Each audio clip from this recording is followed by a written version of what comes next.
Another day, another glass of coffee. Jason lights his cigars, trying to rest his breaking body. Hours of working in front of the dead screen has really sucked the soul out of him. But he doesn't care. What's the point of having a life without spending it anyway? His messy hair shows his carelessness. His dirty face shows no love to his life. His dead eyes represents his hopelessness. His thin body is a proof of it. After taking some sips, he goes back to his desk. Typing sounds fill the silent room. The dim light of the screen illuminates the dark space. Albuquerque breaking news on TV5 was on, signing that now it's 4 a.m. The anchor babbles something about a new virus or something, but he doesn't care anyway. As he keeps running his fingers around the keyboard, and as he waits for loud voices from the kids, cussing him all over. The neighbor's kids are going to mock him again, just like they always did. This little stupid neighborhood hasn't changed for years, and he's sure the brats will do the bratty things still. But he hears nothing. Guess they fear me now. Good. He mutters. Then he hears a knock. Looks like his food has arrived. He walks downstairs, but he can't feel his feet. He thought that he's too tired that he's gonna die, which is good. After he gets to the door, he opens it. Yo, where's the food? The delivery man ran away before he speaks his first sentence. Jason used to give the delivery guy 3 stars, but this one deserves a report. Then he goes back to his room. Then he found his body. His body sits on the couch, looking like a dead corpse. Or it is. He's dead. He shivers. His whole body trembles. His face looks pale as he stares at the corpse. His corpse. He can't think. He can't breathe. His head was about to explode. Millions of thoughts are running around his head and overflowing his mind and forces him to collapse.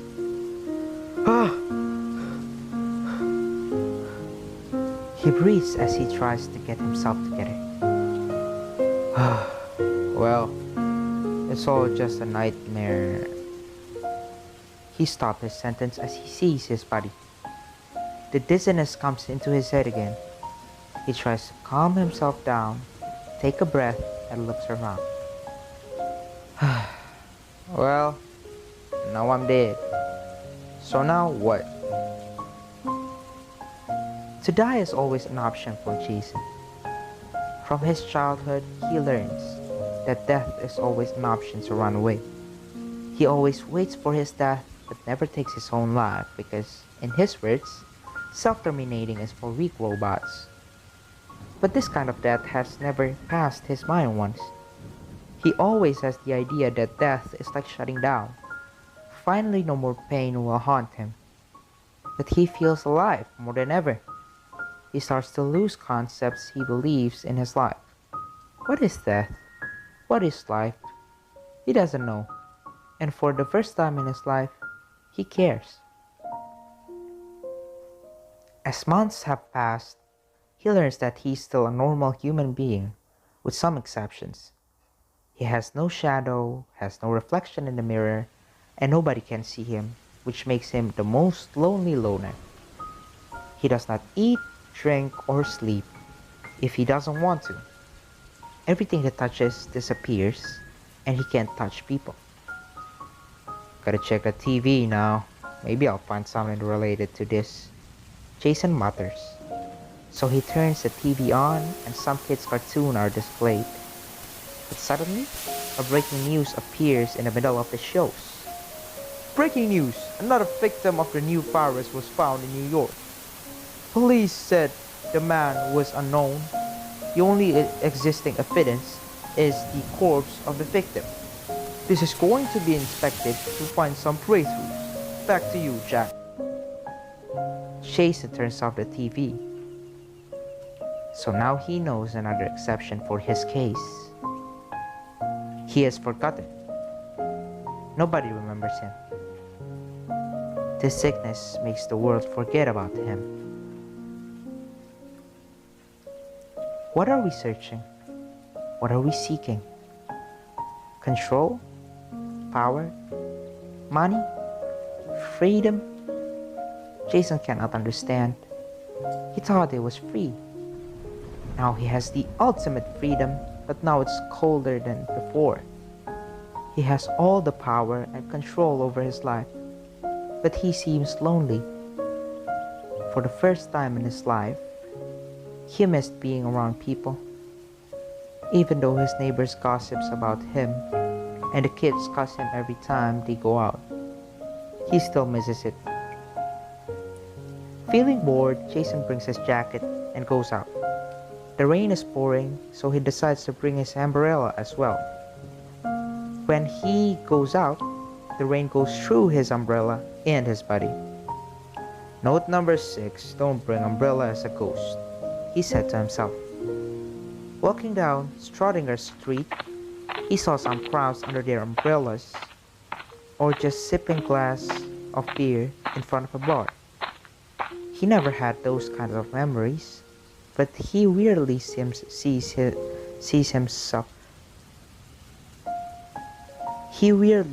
himself in it. I'm a cat in the box now, huh? Now wait, why am I thinking about that? He muttered to himself. All of a sudden, he is stuck in the middle of a stupid, random thought. Schrödinger was a scientist that observed the theory of probability. He put a cat in a box with a poison and said the cat was half luck. Sounds familiar with his situations. I wonder what the cat felt when it was in the box. Was it actually feel like dying, or was it just still a cat? While he is in cloud 9th with his thoughts, he saw a kid running through him. Turns out that he almost lost his mother. They both hold each other tight, scared of letting go. Suddenly all these strangers aren't strangers anymore. A man with his friends trying to wave off his sadness. Another guy with his girl enjoying their date under the rain, as if they were in Paris. A grandma taking a stroll with his busy daughter, trying to make the most in his life. Suddenly, life is a parade, a fiesta. Someone just switched the light and light the fireworks. He realized that not being realized is a key to open his eyes. How he was by himself and for himself. How he was never happy and pretended like he was. How he wasted his family, friends, his loved ones. How he wasted his whole life for something that isn't life. He just made it up. He was too afraid to say that he failed, but now he's dead. He has no room. He has no room, nor chance to start over. The rain is falling heavily, and it's getting heavier every step Jason takes. But his foot did not touch anything. The rain doesn't even remember that he's there. It just goes through him. The world seems like it has forgotten that Jason was alive. Or is he? He doesn't understand. He wants to sleep. After he gets back home, he hangs his wet jacket, puts his shoes, changes his clothes. Pushed by some motivations, he cooks a soup for himself, even though he knows that he doesn't need it. He pours it into a bowl and starts to slowly sip the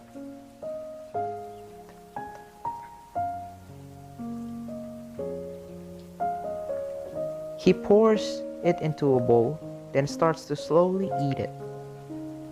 It isn't good, but somehow he feels warmth from but somehow he feels warmth from it. He remembers his mother who cooked for him. Even then, after that, she would torture him when she was drunk. He remembered that he and his father always talked on the table. Even after that, he would leave and left Jason and his crazy mother alone. He swore that he will hate his family forever. But the tiniest pieces that has already crushed is now alive. After he drinks the last drop of the soup, he goes to room for to After he drinks the last drop of the soup, he goes to his room to rest. The clock shows that it's 12 o'clock midnight. He is tired more than he was alive. He turns to his mirror to see nothing there. Even though he's getting used to it, he's still sometimes startled when he sees a mirror and not seeing his reflection. Even the mirror cannot see me. The rain cannot feel me. I don't know what's my fault, or maybe God is granting my wish. I don't know. I hate it. Why is the world so quick to forget me? Thunder rolls and the sky cries. His dark, unclean room feels lonelier than it ever has before. Yes, he claims his mistakes, and yes, he gives up. He can't stand a life with no life at all. He can't stay like this. He doesn't want to. But somehow, all the faded ways of life has chosen him to suffer. Why is life so cruel? He cannot understand. And tears fell down his cheek when he's thinking deeper and deeper. Suddenly, it feels like the sky is weeping with him. The moon sends condolences. The thunder is screaming in his pain. And the dark room won't light because of his sadness or his death. But death is better somehow. Months have passed since the day he walked down the streets of Schrödinger. Now he does not know what to do. It's really boring to be a ghost when you feel alive. You don't have any kinds of superpowers. You're just gone on a scene. That's all. But for Jason, he's always unseen. His life was nothing different. He's non-existent except for the neighbors who always rumored about him. Or an old stubborn grandma who always came up around trying to share the leftover soup she got. But that sounds fine now. He'll take any leftovers the grandma can offer, or any rumblings and gossips from the neighborhood, or Mr. Patel's party that deafened his ears. But of course, nobody's coming around or gossiping. Mr. Patel's party is still there, but he can't show his middle finger through the window anymore. He's dead. Striding slowly to the kitchen, he sees his empty fridge left just open. Well, there's no reason for him to eat, yet he still feels hungry. Or he wants to feel that way, feeling alive as a whole. Something stupid to think about for all his life until he's dead. Little things that are gone, that has no replacements. Then he hears a knock on his door. He rushes through and opens the door, but nobody's there. Must be the kids. Those pranksters need some bus laps. Hey kids, I'm here. But nobody's there. Weird, he thought to himself. Or maybe he starts to hallucinate? Impossible. He's dead. His brain must be fine. And then he hears voices of the neighbors around, mumbling something about the asshole named Jason. He then gets out of his house only to find nobody. Wait, am I hallucinating things now? What happened to me? My head. Then his head feels dizzy. The world's spinning around. Lights turned off of his eyes. Then all of a sudden, it's dark. And it's gone. dark, cold, lonely. Then it's 1990 all of a sudden.